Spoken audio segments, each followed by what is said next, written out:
back to Stories and Conversations with Rahel. It's an interesting month. And this month we're talking about women who are using their voices to make an impact in the society or in whichever sphere that they're in, either at work or, just however they think that impact will be. So I'm really glad to be having a guest with me, actually a guest who's returned. So I'm really happy to have Trisha here today to talk about how she's using her voice to make a difference, to make that impact that we all want to see in the society. So without much further ado, welcome Trisha Thank to you. Stories and Conversations with Rahel. I know it's been a journey. Sure It's been a has. journey, Yeah. but I mean, every how do I put it? Every great journey has to have ups and downs, That's right? true. That's true. So we all look at the brighter side of things, and hopefully things are gonna get much brighter. Yeah, Kabisa. yeah. So I mean, introduce yourself to the people. Tell them whatever you would like to share, however you'd like to share. So feel free. It's an open forum for you to just say whatever you need to say. Yeah. All right. So my name is Trisha. That is a street name, stage name.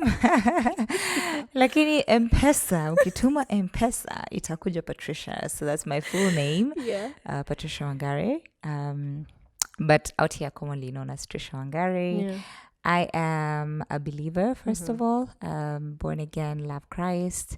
I serve, work in a church. I am in the production space, media space, and interestingly enough, also the public health space. Yeah. But mostly, I think the past few years, I've been leaning more in the production side of my academic background. And yeah, not married. Single and content. Well, not married can, it's a clause, Yeah. I could be taken, but yeah, just at the moment, not married. Not married. Okay. Hopefully soon. Oh wow. But yeah, Okay. yeah. That's interesting. Great. And it's good to be here. Yeah. Glad to have you here. So, I mean, it's interesting. I actually found out about this public health side some time back and I was like, wow. So, public health production, those are like two end of the sphere. Like, it's just, Yeah. you cannot even, ish. you cannot even think about how the two can come together. So, how did this start, especially on the production side? And no, actually, for university, so how did you get into public health? Is it something that you had dreamed about? Is it something that you had thought about, or you just got into it? Well, I think just from high school, I was really good in sciences. Yeah. So initially, I thought medicine was a path I was going to pursue. So after high school, I volunteered a bit at Aga Khan Hospital. But then I realized, I'd see patients and just I would be completely distraught and I just realized I don't think clinical medicine is something I want to pursue because then I don't know, like I'll probably be crying with the patients, crying with people who've lost their loved ones, so I was just like, I'm not sure I have a heart for this thing. And so when I went to uni, I tried to explore what other options within the medical space can I pursue that is not particularly tied to like clinical medicine. And that's how I landed in public health, a space where I can still enjoy sciences, enjoy the space of health, healthcare, preventative health, and just educating people and creating awareness in the space of health without particularly being in the hospital space. Okay. Yeah, so that's how I landed in public health, and I absolutely enjoyed it. I practiced a bit of it with a few NGOs, lectured as well. Oh wow. Okay. At JQuat, main campus. Yeah, so I lectured a bit there. Oh wow. And then while lecturing, even before that, I used to get a lot of opportunities in the media space, from acting to just different spaces within the media space, just part-time. And then now eventually I ended up getting a position to host a show on TV, on Citizen.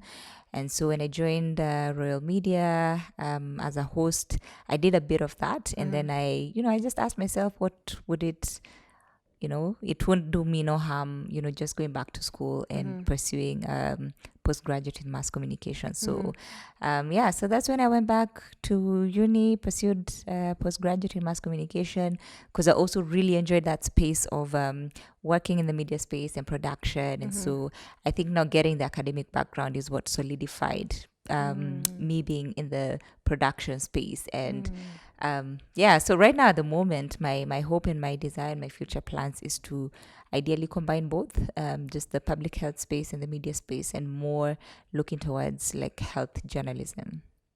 Oh, wow. Yeah. Oh, wow. Okay. Interesting. So, I mean, being a lecturer means you're very patient. Yeah, definitely. yeah. With students Yeah. and going the extra mile with students. And I think teaching generally is it's a career that you have to have a passion for. Exactly. It. Yeah, it's difficult to do it if you're not passionate about it. And a calling. Yeah. Because when I grow up, I want to be patient because that is not a gift that I've been given. Yes. So, yeah, that's interesting. So, public health journalism. Yeah. Oh, wow. Yeah. So, are you doing anything about it right now, or you're getting there? Well, I think with the health journalism space, when I was with the media, the media house I was working for, I think initially my design plan was to like produce a health segment for the morning show, but that didn't quite solidify. So when I exited working for the media house, I decided to venture in just content creation within the health space. But I took a bit of break during COVID, hoping to embark on it. Hopefully, the year is moving quite fast, but the desire is to just go back in creating health content and just being in that space of creating health awareness, health advocacy, and just being a voice within that space. Oh, wow. Yeah. Do you know what I've realized? We actually have a lot in common. Yeah. Yeah. I don't know if you know this about me. If you've watched my other episodes, I hope you have. I did medicine for like 2 years. Yes. You saw that one, yeah? And then because I did not finish medicine, obviously, when was it? In 20, I can't remember the year, but I got back into the healthcare space at some point. So I'm now contributing in the healthcare space. So advocacy, all that. But now I'm in the consulting space, right? So I mean, we have a lot in common, and then we're in content creation. Yeah. We're doing this. Yeah. Okay, I'm not a journalist. I've never wanted to be a journalist, but I feel like we have a lot in common. So that's interesting. Maybe except the hair. Is that your natural hair, actually? It is. It is? 100%. Oh, wow. Again, when I grow up, it really looks good. So Thank you. we have a lot in common. Awesome. So, I mean, this month we're talking about how women are using their voice to make a difference, to make impact. And you're doing that in the space that you're in already. I mean, you've talked about advocacy, but there's something else that you're doing. You have your own podcast where you talk about specific topics or a specific topic. So maybe you can take us through that. How did you get to start this podcast, and what are the topics that you talk about? Yeah, so the podcast, I started the podcast sometime last year. It's called the 360 Perspective Podcast. Yeah, and I think I was just in a space of figuring out how do I use my voice to, tell stories, impact people's lives, inspire people, challenge their perspectives. And I feel like, well, not I feel like, but ideally the podcast was birthed from a place of, for me, having lived outside the country in just different parts of the world, and learning just different ways, and realizing that there are multiple ways of going about things and going about life, and allowing my perspectives to be challenged from what I knew in Kenya growing up with my parents and family, and just allowing myself to like broaden my perspective and be able to see things from different angles and different lenses, and realizing that there's so much beauty that you can get out of life when you allow your perspective to be challenged and to be broadened. And so for me, the podcast was birthed from that place of creating a space where we can get to have conversations where we challenge different narratives, we challenge how we think about different things, and just, telling inspiring stories that can shape who we are and how we think. Yes.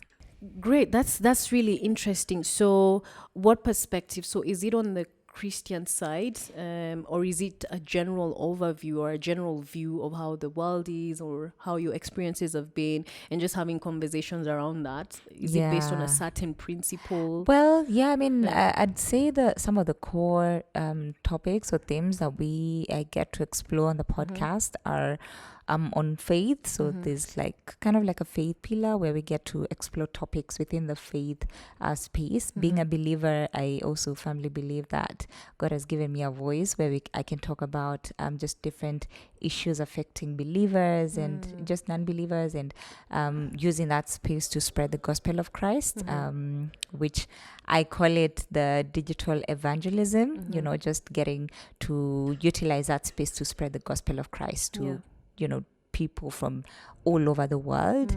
So there's the faith aspect of it, and then there's the relationships and all forms of relationships, not just romantic relationships, but also family, but also telling stories from an African perspective, because I think we consume a lot of the Western content, which being in the West, life is very different. Their challenges are very different from as Kenyans. So just telling stories from an African perspective.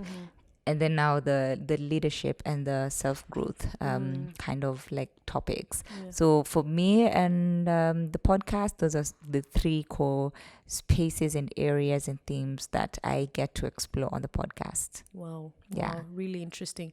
So, I mean, right now and the way the world is moving, we are in a space of, inclusivity. And that word is definitely thrown out, every chance anyone gets. There's this, conversation around inclusivity. So, I mean, you're saying the topics that you talk about are around faith as a Christian, but I'm sure you've obviously thought about the inclusivity part where you have other religions and all that. So how is that for you, and how is that for the podcast? So that, I mean, this voice that you have and what you're trying to do actually impacts anyone. Yeah. Well, first of all, I'm glad that, there's some form of freedom of speech, so whatever content you put out there, it's your own personal content. So you have the freedom to talk about whatever I mean, as long as it's, you're not going against the law, but you have that freedom to talk about whatever it is you want to talk about, as long as it's not going against the law.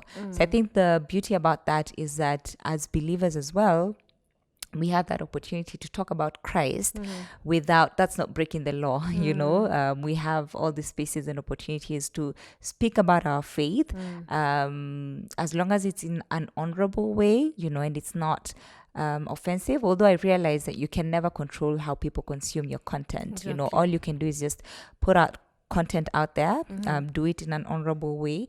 I think for myself and even the guests that I get to bring in the podcast, we don't, the goal is not to shove Christianity into, people's mouths and, force them to be believers. I think for me, that platform is just telling stories, speaking about what God has put in my heart, regardless of how people will consume it. But then, being a believer, also just believing and praying that whatever I put out there would change a life, would inspire a life, would cause somebody to, be transformed or just think about their choices. And I feel like for me with the podcast, I've definitely seen that outcome based on the feedback that I've gotten from the listeners.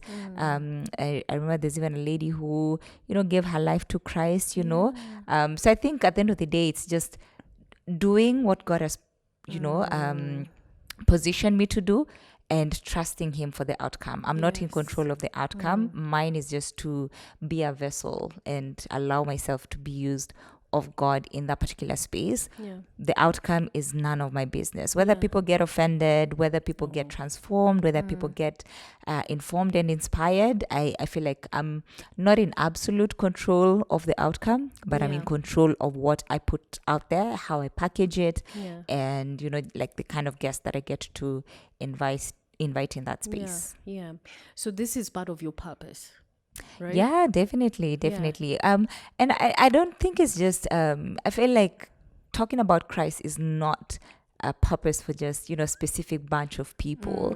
I feel like it's definitely a call for anyone who calls themselves a believer. You know, the mandate is go ye out there, you know, and make disciples, you know. So I feel like it's a mandate for every believer, whatever space, whether it's in your workspace, whether you're in the media space, and God has given you a platform where you can get to like create content, you know, whatever space you are in, I feel like it's a mandate for anyone who calls themselves a believer, you know, just using whatever space they've given themselves, God has given them, whether it's uni, school, whatever space really. I think each one of us has a voice where we can get to share the gospel of Christ and tell people about Christ. So I feel like that mandate is for everyone. I mean, in terms of purpose, for me, I've always known that God has given me the capacity of leadership and just being able to be bold enough to speak about different issues of life, and you know, just different connections. But I think, you know, utilizing the gift of leadership to inspire and, you know, just encourage and impact the you know, the people that God has put around me. Yeah. Yeah. And that's the thing. You actually said something really profound. Being bold. You are bold enough, and you know you have that leadership thing in you, right? And let me tell you, a lot of people maybe know that, but probably it's not time. And I mean, I'm talking about that, like, I'm actually reflecting on my own life and my own journey, because I'd always wanted to start something like this for a very long time, but I didn't have the courage. I'm not the kind of person to put myself out there. Like, I think about it because I'm a perfectionist. I want to be, you know, I want to be excellent. I want people to see that excellence and all that. So it took so much for me to put myself out there, and I had to let go of all these beliefs in my head, or all these things in my head, and decide I'm going to put it all down, and I'm going to do this podcast, and whatever impact it will have, I'm letting it go. Yeah. So absolutely. it's for that one person, it's for those two people who will actually watch that content, and they will feel, you know, they've been impacted in one way or another. So that's really, really great to hear. So I mean, this journey, and the journey of leadership, the journey of, you know, doing all these things, this purposeful stuff, and all these things that we are doing as women, as believers, and all that, comes with its challenges, and there are a lot, and we've just been talking about one just before we started. So how do you deal with the challenges, and what's the most, or rather, what's the worst challenge that you've ever been in, and how did you overcome it? Well, I mean, first of all, you know, I think as a human being, just knowing that, you know, you can't evade challenges as long as you're living in this world, whatever space you are in, you know, whether you work for the best organization or just whatever space you are in, challenges are not things that we can absolutely evade. So I think, first of all, just having that at the back of your mind that you will encounter challenges, you know, but then, you know, asking yourself, so when I encounter these challenges, how am I going to approach them? And I think for me, one of the things that I've done, which I was sharing earlier on, is creating allowances for people's mistakes, you know, knowing that those mistakes will happen. You know, I'm not dealing with perfect people. I'm dealing with very much flawed people. I'm dealing with people who tend to forget, and I myself, you know, I find myself in those spaces. So really, I think sometimes we're really very hard on other people, but then extend too much grace on ourselves, you know. And so for me, I think over the years, I've learned to be a bit easy on people's mistakes, you know, the same way that I'd extend grace to myself when I'm running late, or when, you know, I do or I fail to do what is expected of me, and learning to extend that grace to other people. So I think I've learned to just create those allowances for people's mistakes, and knowing that it's inevitable. And so when it happens, how am I going to deal with it? It doesn't mean that you don't confront and talk about it, but I feel like over the years, I've learned to confront it and talk about it, but at the same time, doing it with so much grace, the same way I would put myself in that position and imagine, okay, so Trisha, if that was you who did that mistake or did that error, how would you want to be treated? So reminding myself of that humanness nature of extending grace and yet still being firm and just calling out the mistake, doing it in a firm way, and yet still being gracious enough to make that person feel cared for. Because I feel like there's a way you can communicate or correct somebody in a way that they still feel affirmed, they still feel cared for, and they're in a position of acknowledging their mistakes and rectifying their mistakes. Because I think sometimes when we are too hard on people, that's how we mess up our relationships. Somebody feels like, this person, I never ever want to deal with them. But I think when we extend grace when people make mistakes, and when things fall apart that you anticipated, then you're able to build that relationship. And I think for me, I remember when I started so the whole of last year, the podcast was just audio, and I had it on like different podcast streaming platforms. But then this year I transitioned to having both audio and visual. And so I went, the podcast is on YouTube. And I remember the very first episode, like you've already hyped people and told them, this time around we're coming to the screen near you, and there's all this build up and excitement, and everyone is anticipating the first episode. And I go and record like a bunch of episodes, and by the time I was being given the final product of the first episode, the visual for half of it was, I don't know what happened to the footage. I don't know, apparently I don't know, one camera died, or I don't even know what excuses they gave me. So really what was recorded was just half of the episode. And I remember just being so frustrated. I'm like, I've paid, I've done all these things, like you guys are not delivering on your end. And then now asking myself, so now what does that mean? Do I go back to record again? Like how do I go about the situation? Because it's already happened, and already getting guests, the same guests, is difficult, And I mean, I had to make a tough decision. I was like, I know it's the first episode, I know it's going to be super disappointing putting out a product that is not complete, and especially now with the personality of wanting excellence and just things to be thorough and proper. And I think I had to calm down and allow the episode to run as it was, just run like half the episode and be okay with it, and run the full, because the audio was okay. So run the full episode on the different streaming platforms, but then on YouTube I had to just run half of the episode on it. And I mean, I was like, whoever will consume it, whoever will view it, I'm not in control of that. And I just had to let go, and I wasn't too hard on the studio guys who were assisting to record and produce the content. But then I realized from that one mistake, obviously I told them I was absolutely disappointed. Can we ensure that, this mistake doesn't happen again? But I feel like to some extent there was that place of extending grace to them. And also just understanding that these things happen. You lose footage, you lose some things happen with the audio, camera dies, and maybe the person wasn't concentrating. And I think over the years, I mean, the couple of months, I've realized that I've built such a good relationship with them. And I look back and I'm like, what if I was very difficult and hard on them and wrote them off and probably, went and looked for a different studio?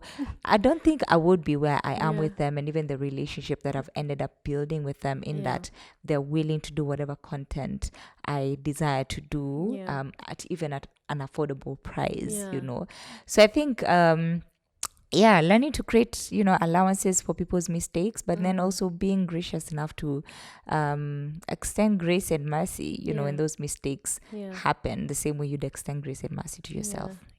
Wow, that must have been tough, eh? That must have been tough. And I mean, I'm going through the same thing that you're going through. So I mean, I think people are just different. Let's just say that. But I think I mentioned to you even when we were starting that, I mean, some people, and I'm glad that you're in this space, some people normally throw out this Christian card, right? Yeah. Especially when you've made a mistake, they throw out this Christian card and it's like, please accept the mistake and let's move on, you know? So when someone does that, that's what really rubs me off the wrong way. And I'm like, so are you going to use this card to make an excuse for your, you know, mediocrity or lack of excellence and all that? And one thing about me is I normally share my vision with the people that I work with before I even start working with them. So if they don't understand it and if we get to a point where there's conflict, because conflict is normal, right? It's just how you deal with it. But if you get to the place where there's conflict because of something that's happening and the person does not want to accept it, that's where now I have an issue. And in my mind, I'm like, okay, we are either going to move forward or we are going to stop.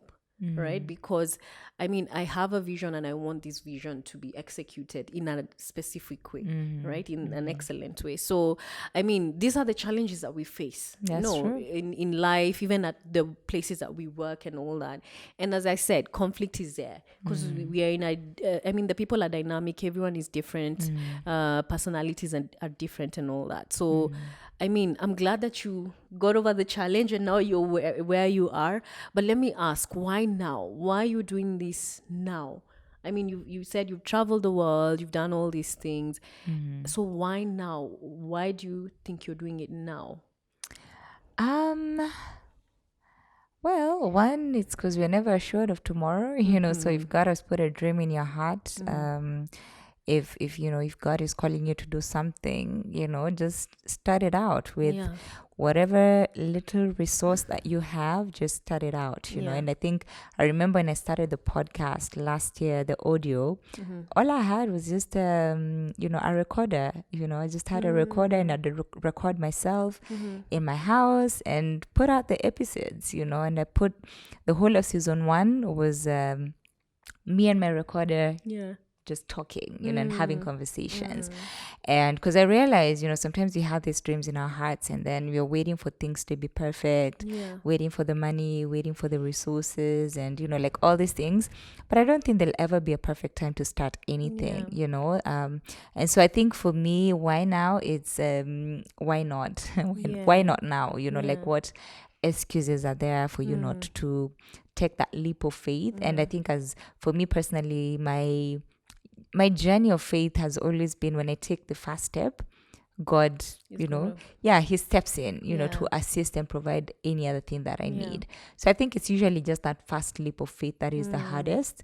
But then once you step out, once you start doing what God has called you to do, he begins now putting every other thing in place and positioning you to do excellently what he's called you to do. Oh, wow. That's really deep. So what's the impact?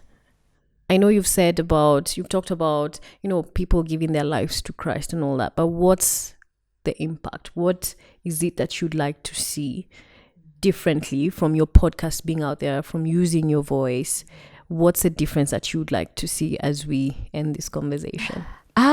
Well, I think my podcast is very simple, to inspire, challenge, and change. Just those 3 things. So to use that platform space to inspire people with the different stories, the different guests that I get to bring on the podcast, the different conversations that we get to have, but also to challenge, to challenge people, to challenge mindsets, to challenge thought processes, to have somebody, just be like, I've not thought about it, from that angle or from that perspective, or even just challenge their way of life, in terms of just radical change. One person was, living this way and then now completely choosing a different path, and which ideally now that's change, somebody completely transforming their lives because of the message that they have received from the podcast. And I think now that's the part for, just people getting born again,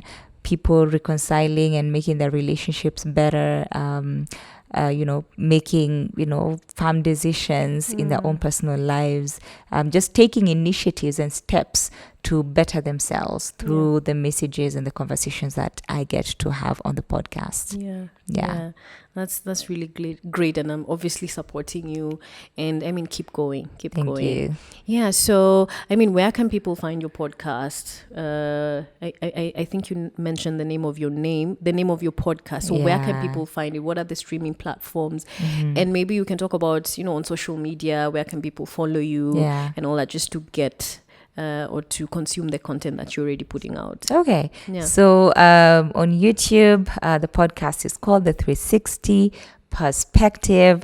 So when you search on YouTube, you'll find it there. And Spotify, Apple Podcast, the rest of the streaming podcast platforms, you can find the podcast at the 360 Perspective Podcast. In social media, you can follow me. My name is Trisha Wangari on social media, on Instagram, Facebook, TikTok. Twitter and the rest. And looking forward to connecting. Awesome. Thank you so much, Trisha, for coming to my show and speaking about what you're doing. And I mean, as I said, supporting you all the way, and just keep going. Thank you. Thank you so much. Stories and Conversations with Rahel is all about life, career, leadership, and healthcare, a topic I'm very passionate about. Thank you so much for watching. Share, like, comment, and subscribe for more.